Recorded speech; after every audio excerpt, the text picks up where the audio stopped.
Over lunch one day, many years ago, my son told me that he had purchased a Subway sandwich from the location on his college campus at UC San Diego. He said that when he asked for olives, the guy behind the counter placed 3 small olive slices across the foot-long sandwich.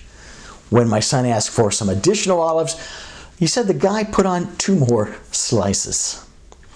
Well, had my son Adam liked the product and the service, he probably wouldn't have said a thing about it to me or to anyone else. But when he received poor service, a crappy sandwich and no value for the money, he told everyone. And importantly, he said that if he were hungry and had any choice other than a Subway store, he'd go somewhere else, even though he knows that each store is independently owned.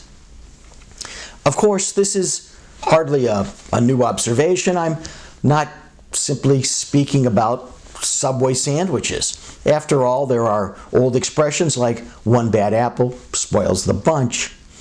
But have you considered that the same effect applies to statements made and actions taken by members of your medical group? That one snide comment to a nurse, one rude remark to a patient, one event of tardiness can become both a stain on your entire group and a broad brush with which to paint it.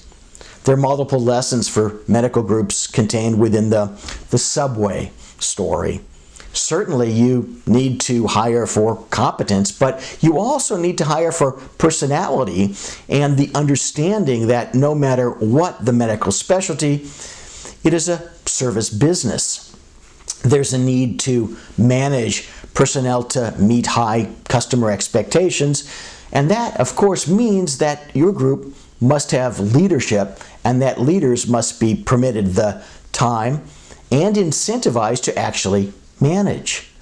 And your group's owner and employee or subcontractor physicians must clearly understand the group's code of conduct and customer service expectations. They must be trained to meet or exceed those standards, and they must be incentivized for good performance.